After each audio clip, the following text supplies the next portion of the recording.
Bab 038. Buka kacamatamu, titah Rai, pada gadis berkacamata yang duduk di kursi samping ranjang. Lisa memang selalu menunggu Rai untuk menghabiskan makanannya. "Kenapa Tuan?" tanya Lisa pula dengan kedua matanya yang lebih lebar, seperti anak kucing yang. "Jangan banyak bertanya, lepas saja." Lisa menurut, dia melepas kacamatanya meski bingung. Namun kebingungan itu membuatnya tak banyak berpikir, tak banyak menduga-duga apa yang sebenarnya ingin dilakukan oleh sang tuan muda. "Lepas ikat rambutmu, titah Rai lagi." Saat ini rambut Lisa terkepang dengan tapi. "Maaf Tuan, Anda sedang makan, bagaimana jika nanti saja saya lepas ikatan rambut ini? Apa rambutmu bisa terbang?" "Tidak. Ya sudah, lepas sekarang." "Tapi Tuan, sekarang." "Memangnya kenapa?" "Aku ingin lihat." "Kenapa jadi ingin lihat?" "Ingin saja, memangnya tidak boleh?" "Stop," potong Sam tiba-tiba, menginterupsi pembicaraan di antara mereka berdua, Lisa dan Rai. "Ah, itu bukan pembicaraan, tapi di matanya lebih terlihat seperti perdebatan." "Maaf Tuan, kalau Anda bicara terus kapan makannya? Dan Anda perawat Lisa, kalau berdebat terus Tuan Rai kapan selesai makannya, jadi turuti saja tanpa mempersulit apapun," ucap Samuel, bicara pada kedua orang itu dengan tatapannya yang datar, bicara dengan tegas. Seketika benar-benar membuat kedua orang itu diam. Lisa yang sedari tadi menatap aneh pada kedua pria ini pun tak lagi banyak bicara. Dengan gerakan pelan dia melepas ikatan rambutnya sendiri, sementara Rai dan Samuel langsung melirik dengan intens. Memperhatikan dengan rinci tiap pergerakan wanita itu secara diam-diam. Lisa mengurai rambutnya yang terkepang, entah sudah berapa lama tiap hari dia mengepang rambutnya seperti ini, sampai membentuk gelombang yang alami. Ketika rambut itu sudah tergerai, Lisa terlihat sangat cantik. Layaknya seorang nona muda dari keluarga terhormat. "Dek," Rai tergugu. Seperti waktu kembali terulang beberapa tahun silam, di saat semuanya masih baik-baik saja, di saat dia masih mengejar Resa berlarian di taman. Tawa gadis itu bahkan seolah berdengung dengan jelas diingatkan. Seperti kaset rusak yang berulang kali berputar otomatis. Sementara Sam pun tergugu, bukan mengingat ingatannya, tapi karena kecantikan gadis cupu itu. "Astaga," batin Sam, buru-buru dia memalingkan muka. Kembali menatap dinding di ujung sana dengan tatapannya yang datar. Sementara Lisa setelah menggerai rambutnya pun langsung menatap Rai, melihat pria itu yang asik makan sendiri seolah tidak peduli dengan penampilannya yang seperti ini. Lisa melihat Sam, pria itu sama seperti tuannya. Sibuk sendiri menatap entah apa di depan sana. 15 menit kemudian Rai telah menghabiskan seluruh makanannya. Lisa merapikan itu, karena rambutnya tergerai jadi sedikit menyulitkan, dia harus berulang kali menyelipkan rambut-rambut itu di belakang telinganya.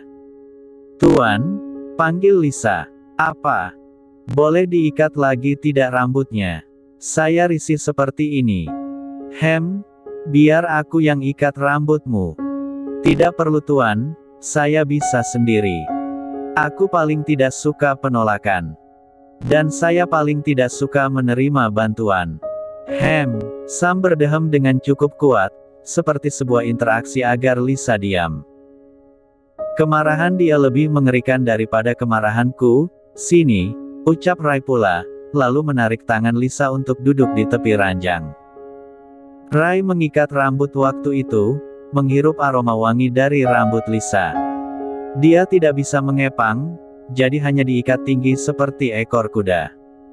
Setelahnya Lisa pun kembali memakai kacamatanya yang bundar.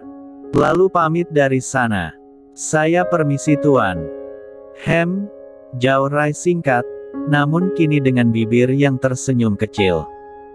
Selepas wanita berkacamata itu pergi dan menutup pintu, Rai dan Samuel saling pandang. "Ini rambutnya, sekarang carilah sampel milik Dr. Melia." Setelah itu bawa ke luar negeri dan lakukan tes DNA. Baik Tuan, jawab Sam patuh. Dua rumah sakit ternama di kota ini adalah milik keluarga Walker dan Dude. Rumah sakit Antariksa dan rumah sakit Royal Dude. Dia tidak akan bisa melakukan tes DNA di dua rumah sakit itu. Karena itulah Ray putuskan untuk melakukannya di LN. Pikirannya tentang Lisa dan Reza sangat mengganggu, hanya jalan inilah satu-satunya penentu. Hari berlalu. Tugas Sam sangat sulit, bagaimana bisa dia mendapatkan sampel milik Dr. Melia untuk melakukan tes DNA itu. Sementara di rumah sakit ini Dr. Melia adalah satu-satunya dokter yang sangat sulit untuk disentuh. Hawa dingin selalu terasa tiap kali melihat dokter itu datang, tatapannya yang dingin seolah bisa menusuk seseorang tanpa dia sentuh. Senyumnya yang kecil justru membuat semua orang jadi merasa takut. Sepertinya aku tidak akan bisa mendapatkan sampel milik Dr. Melia di rumah sakit ini. Aku harus mengirim seseorang untuk mencari sampel itu di rumah utama keluarga Dude. Ya, jika tidak bisa mendapatkan sampel milik Dr. Melia, aku harus mendapatkan sampel milik Dr. Nizam. Batin Sam. Pria itu kini sedang bersembunyian di balik dinding pembatas, menatap Dr. Melia di ujung sana yang baru saja masuk ke ruang direktur utama. Sudah bulat tekadnya untuk mengirim seseorang ke rumah keluarga Dude. Sementara itu di tempat lain, Lisa sedang terhubung dalam sambung telepon bersama Chris. Gadis berkacamata itu pun sedang cemas hatinya, menunggu sebuah informasi yang didapat oleh Lisa di rumah kedua orang tuanya. Keamanan di sana pun ternyata tak main-main, Lisa bahkan harus memanjat dinding untuk bisa masuk ke kamar sang pemilik rumah. Berada di dalam kamar itu saat Nizam dan Melia tengah makan malam bersama. Lisa sengaja mematikan lampu utama dan bergerak di kegelapan. Dalam keadaan gelap gulita seperti itu malah membantunya mudah beraksi. Penerangannya hanya mengandalkan santer kecil yang melingkar di kepalanya dan berporos di dahi. Setelah membuka beberapa laci barulah dia mendapatkan sebuah dokumen yang terlihat mencurigakan. Tentang keterangan medis yang pernah dilakukan pada Reza. Lisa tidak mengambil berkas itu, hanya dia memfotonya menggunakan kedipan mata. Kacamata yang dia pakai telah dimodifikasi sedemikian rupa hingga memudahkan aksinya. Dalam dark web, Lisa adalah salah satu anggota yang paling diandalkan. Salah satu pencuri data terbaik. Semua informasi yang dia dapat itu langsung terkirim pada Chris. Dan pagi ini dia segera melaporkannya pada Lisa. Tentang Reza yang pernah melakukan teknik hipnoterapi. Di mana terapi itu digunakan untuk menghapus beberapa kenangan yang dia punya. Mendengar itu jantung Lisa seperti tersengat, berdenyut dan terasa sangat sakit. Ternyata banyak sekali hal yang tidak dia tahu tentang masa lalu, dan disembunyikan oleh kedua orang tuanya sendiri. Kenapa Chris? Kenapa mereka melakukan ini padaku? Tanya Lisa dengan suaranya yang bergetar. Kedua matanya sudah terasa panas, siap menjatuhkan air mata kapanpun. Tenang dulu, anggota dark web yang lain sedang menuju rumah sakit di LN. Dokter yang menangani kamu adalah Dr. Samantha, sahabat ibumu. Semua data di rumah sakit itu sudah dihapus. Aku tidak bisa melacaknya. Satu-satunya jalan hanya menanyakan pada Dr. Samantha langsung, tapi apa itu memungkinkan? Bagaimana jika malah Dr. Samantha mengatakan semuanya pada kedua orang tuamu? Balas Chris pula, malah balik bertanya. Hal ini karena semua keputusan ada di tangan Lisa, sementara dia hanya akan melakukan apapun perintah sang nona. Jangan dulu, aku tidak ingin papa dan mama mengetahui pergerakanku ini, balas Lisa lirih, kini pun bingung harus bagaimana. Jadi kamu ingin berhenti dulu. Aku akan menarik anggota dark web jika kamu memintanya. Iya, batalkan dulu, balas Lisa. Setelahnya air mata itu benar-benar kembali jatuh. Baiklah, kapanpun kamu ingin memulainya lagi, aku akan selalu siap untuknya, Sa. Lisa tak mampu menjawab lagi, hanya menganggukkan kepalanya seolah Chris bisa melihat itu. Lisa membuang nafasnya dengan kasar, sebelum dia membuka pintu ruangan kerjanya dan keluar. Pasien yang harus dia rawat bukan hanya Ray, jadi dia tak bisa berlama-lama diam. Dengan pikirannya yang berkecamuk, Lisa tetap harus menjalankan tugasnya. Dengan telaten dia mengurus semua pasien yang berada dalam tanggung jawabnya. Sesekali tersenyum ramah meski hatinya sendiri sedang hancur. Ketika jam istirahat tiba, Lisa berniat kembali ke ruangannya. Dia berjalan lesu melewati koridor rumah sakit, sampai tak sengaja menabrak salah seorang pasien yang duduk di kursi roda. "Buff. Astaga, maafkan saya," ucap Lisa dengan menundukkan kepalanya dalam. Langsung meminta maaf sebelum dia sempat melihat siapa yang dia tabrak. Jawab orang itu singkat. Tapi meski hanya deheman, Lisa bisa tahu jika itu adalah Ray.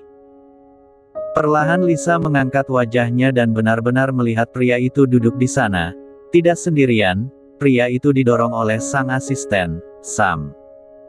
"Maaf Tuan," cicit Lisa sekali lagi, benar-benar menunjukkan penyesalannya. "Aku mau makan di kantin rumah sakit, ayo temani." "Baik," jawab Lisa patuh. Mereka bertiga makan di kantin rumah sakit. Ray duduk di kepala meja, didampingi oleh Lisa dan Sam. Sam mengambil menu yang dia mau sendiri. Sementara Ray menunya dipilihkan oleh Lisa. Sedangkan Lisa, wanita itu tak mengambil apapun, dia tidak memiliki selera untuk makan. Lagi pula rasanya sungguh tidak sopan jika makan bersama dengan pasien. Jadi dia putuskan hanya menemani saja. "Mana punyamu?" "Saya nanti saja Tuan, saya akan menemani Anda lebih dulu." "Kalau begitu makan bersamaku." Jawab Lisa dengan mulut menganga, sementara Sam mencoba acuh dari keduanya. Ingin menikmati makanan ini tanpa ingin terpengaruh oleh apapun.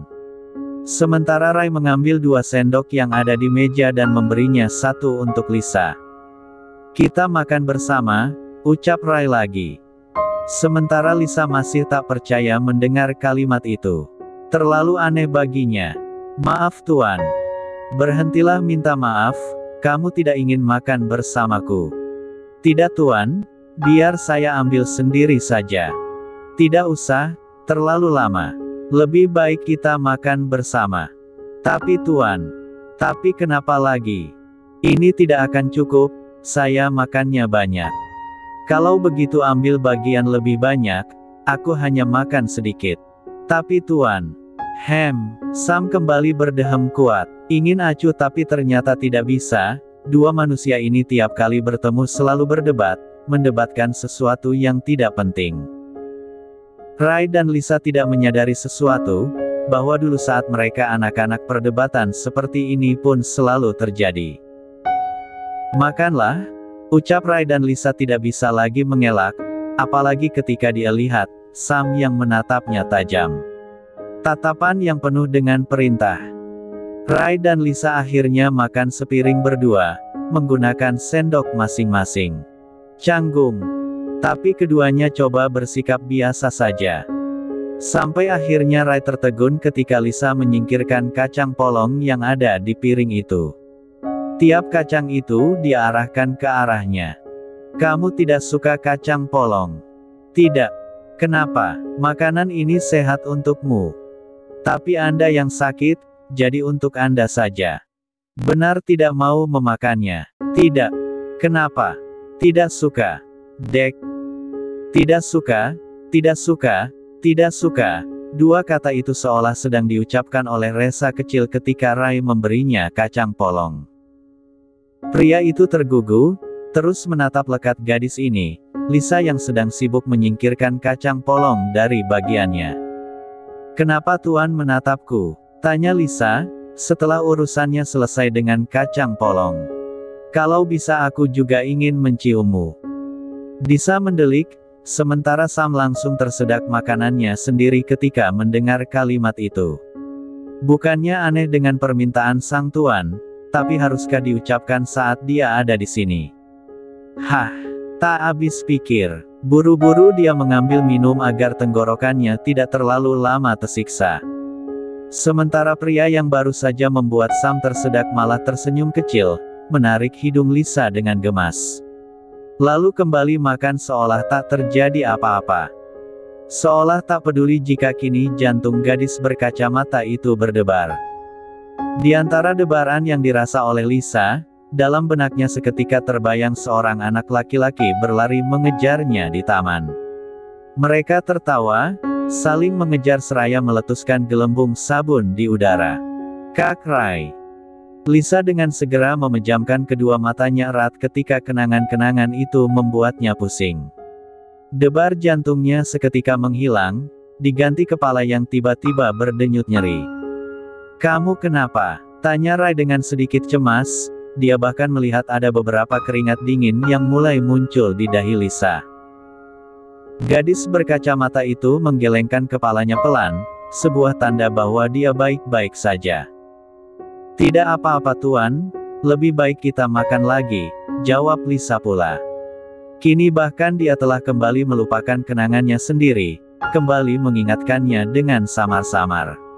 Menganggap jika saat ditanam bersama seorang anak laki-laki hanyalah hayalannya saja. Makanlah yang banyak, kacang polongnya biar aku yang makan. Lisa mengangguk patuh. Tanpa disadari oleh mereka semua jika di ujung pintu masuk sana telah berdiri seorang wanita cantik. Tamara datang kemari dengan membawa kotak bekal makan siang. Namun saat tiba di ruangan Rai, dia tidak melihat pria itu dan asistennya. Tamara bertanya pada salah satu perawat dan mengatakan jika Rai makan siang di kantin. Dan disinilah akhirnya dia berdiri. Melihat pria yang dia cintai makan sepiring berdua dengan gadis cupu itu. Marah. Tentu saja. Cemburu. Sangat. Terlebih wanita itu tak ada menarik-menariknya sama sekali. Tapi Tamara tak pernah menunjukkan kemarahannya, dia malah tersenyum dan berjalan menghampiri semua orang.